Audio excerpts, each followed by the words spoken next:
Hello, welcome to Kala's kitchen. ఈరోజు మన recipe వచ్చేసి బెండకాయ బజ్జీలు. చాలా క్రిస్పీగా టేస్టీగా ఉంటాయండి. ప్రిపరేషన్లోకి వస్తే బెండకాయల్ని శుభ్రంగా కడిగి తూడ్చి పక్కన పెట్టేసుకోండి. ఆ తర్వాత వీడియోలో చూపిస్తున్నట్టు ఇలా మధ్యలో చీలికలుగా చేసేసుకొని పక్కన పెట్టేసుకొని పక్కన కడాయి పెట్టుకొని అందులో ఆయిల్ వేసి వేడనివ్వండి.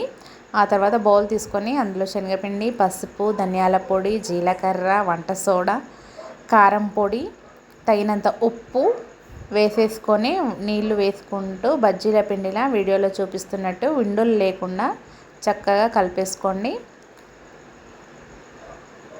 ఆ తర్వాత నూనె వేడెక్కిందో లేదో చూసుకోవడానికి అందులో కొంచెం అలా 2 డ్రాప్స్ వేసేసేయండి. ఆ నూనె వేడెక్కిందండి. ఇప్పుడు చీల్చి పెట్టుకున్న బెండకాయల్ని పిండిలో ముంచుకుంటూ వీడియోలో చూపిస్తున్నట్టు ఆయిల్లో ఒక్కొక్కటి వేసేసుకోండి. అలా మిగతా చీలికలన్నీ కూడా ఆయిల్లో వేసేసుకొని వాటిని గోల్డెన్ బ్రౌన్ వచ్చేంత వరకు వేగనివ్వండి.